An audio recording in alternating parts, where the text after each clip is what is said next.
We're going to move on to our fifth show, and that is Glitch, directed by Rose Collins and written by Josh Mullins. Take it away, Rose. Hello, my name is Rose Collins, and I am the director of Glitch. The characters and actors in the show: Frey Bendel as Judd, the bartender of the Swift Mill Saloon; Robin McGrath as Bessie, a prostitute sitting at Judd's bar; Bettina Kembridge as Al, a large rosy-cheeked drunk who lounges in the saloon; and RJ Ragland as the player in the video game of The Wild Wild West. Lights up on the Swift Mill Saloon, a grungy old bar that seems to have been ripped right out of an 1800s boomtown. Lined against the upstage wall is a bar which is manned by the bartender, Judd. He looks as rough and as dingy as his surroundings. Sitting at the bar is Bessie, looking like a can girl who has seen better days. A couple of round tables are scattered between center and downstage left, and sitting at one of these tables is Al, a hobo-looking creature leaning back in his chair with his hat over his eyes. Far stage left is a collection of barrels in the corner.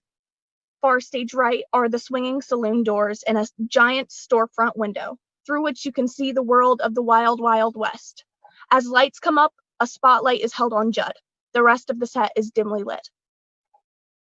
Bartender, that's me. So you're the one they're calling sheriff. What can I do for you?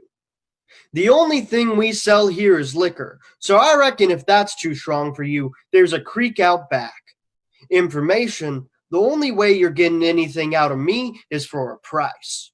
How does 200 sound? Heh heh heh. Desperation is profitable. If you're looking for desperados' minds, I recommend you follow Patrick's Creek out west. There's a posse of cowboys out there looking for desperado as well. And here, you might need this. Judd slides an arrowhead from underneath the bar across the bar to no one. As he slides the arrowhead, the lights come up. How's that? It was good. Very convincing. Really? I've been trying to do this gruffer tone for my voice, and I can't tell if it's reading to the players or not. Sounded just fine to me. Good. I'll try it out on the next one that comes through.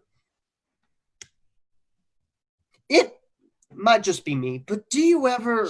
Hush. A player is coming. Hey, Al, be ready, a player. I know. I heard you the first time, woman. After a moment, player bursts through the saloon doors.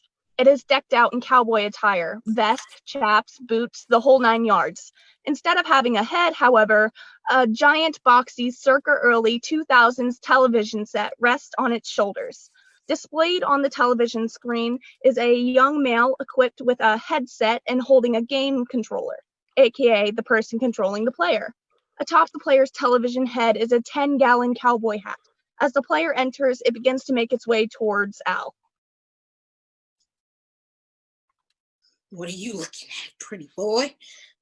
Why don't you turn around and go back? In a fury of action, player knocks Al out in a 3-punch combo move.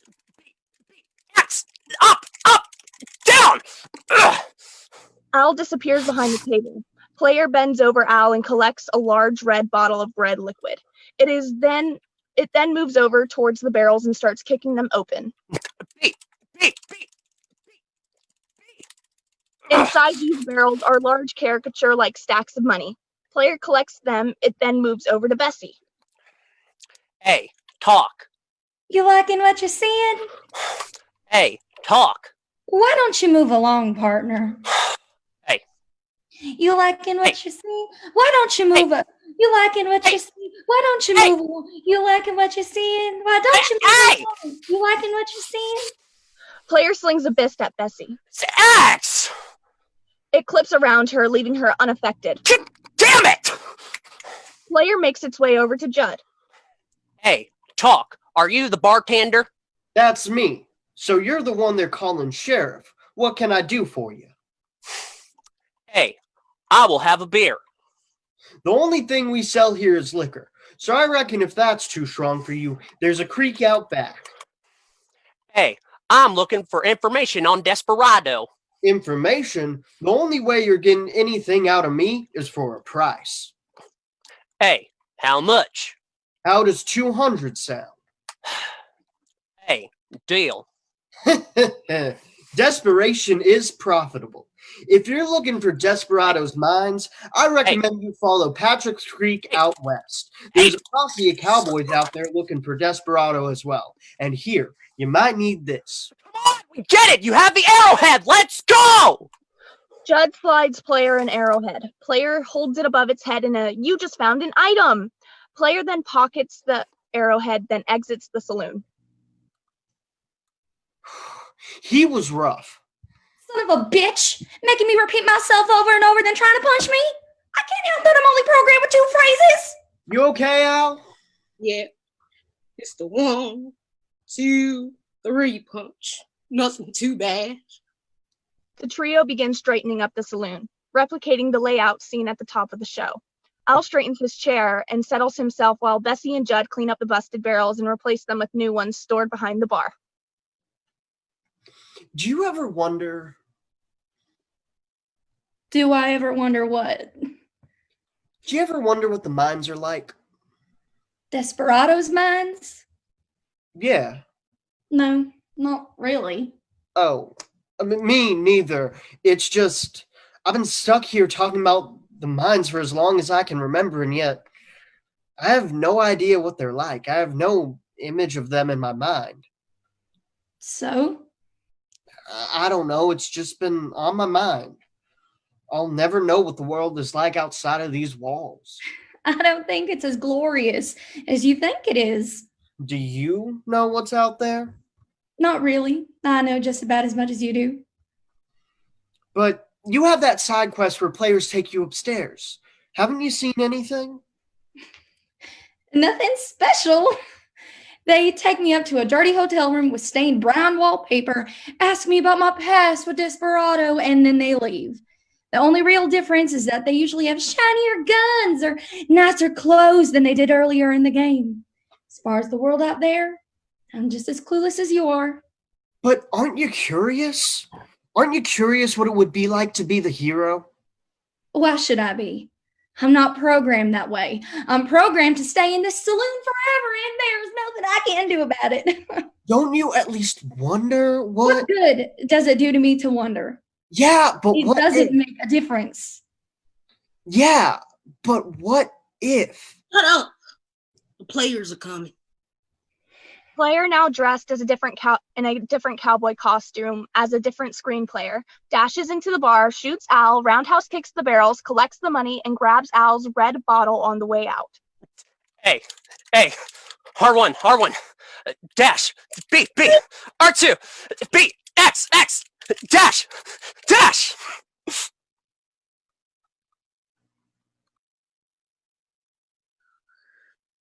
Damn, got me right between the eyes, freaking speed runner.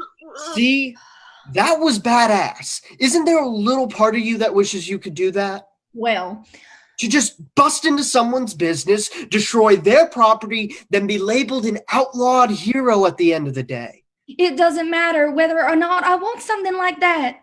I'm programmed. Programmed, yeah. Yeah, I know. You think I don't know we're limited by the way we're programmed? Believe me, I am fully aware. I just wish that when some hero gallivants on in here, that I would be programmed to stand up for myself. Be the hero of my own story. Not let some robot, uglier than a new sheared sheep with a 6-shooter come in here and... Save it for another time. Another one's coming. What you looking at, pretty boy? Why don't you? Player slings out a lasso, slings it around Al's ankles, pulls him to the floor, hog ties him. Player then knocks Al unconscious. Why? Upright. X, B. Yeah, motherfucking raw, bitch. X. Don't... Judd begins to walk towards Player, but then stops to walk at the bar. It looks like he's walking in place against the bar, then he starts walking backwards, then forwards again. What the hell? Desperation, desperate. Jesus, I knew I shouldn't have parted that from that Russian website. The screen of the player's face suddenly goes black, and the being crumbles. Judd gasped into reality. See what you did? He turned off the game, Bessie, untie me. What the hell was that, Judd? What on earth were you doing? I don't know. I just was so fed up that I tried to stop him. I don't know. But why were you walking all over the place like a damn fool? Bessie finishes untying Al, then Al goes to drag the player's body behind the bar as he's talking. It's because he was glitching. What? Glitching. Going against your code. Trying to override your programming. When you do stuff like that, your system breaks down. How do you know what? Do you think I enjoy this? Huh? Getting beaten up, slung around, hog-tied, dying, over and over and over again. Of course not. I've tried many a time to override it. Override the poor, drunken, aloof programmed into me and fight back. Fight for myself. Win a fisticuffs knockout. Once. But no. Every time I've tried, I've glitched. When have you glitched? You know that thing when I stand up to fight, then all of a sudden I'm standing on the table or walking in circles? Yeah. Glitching. I just thought it was some sort of drunk thing you did from time to time. You're all victim to the code, son. You're what's in your programming. Nothing more. Yeah. But There are no buts. You never see Desperado. His mimes, the Cowboys in West. Hell, you'll never see what's ever on the other side of that saloon door.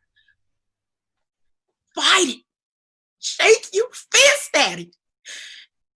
Raise all the hell you want. It ain't gonna change a damn thing. You are what they programmed you to be. After a moment, Judd moves to the large window beside the saloon doors and looks outside. He wipes a smear off the glass, pauses, then slowly moves back behind the bar.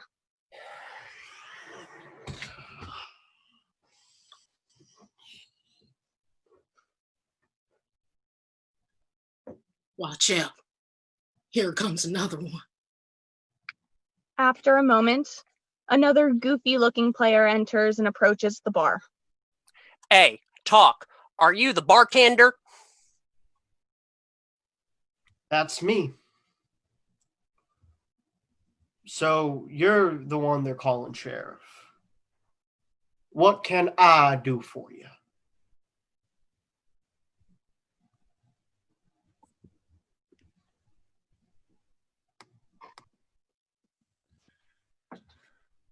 Great now. Come on out here and do our bails. Yes, sir. Yes, sir.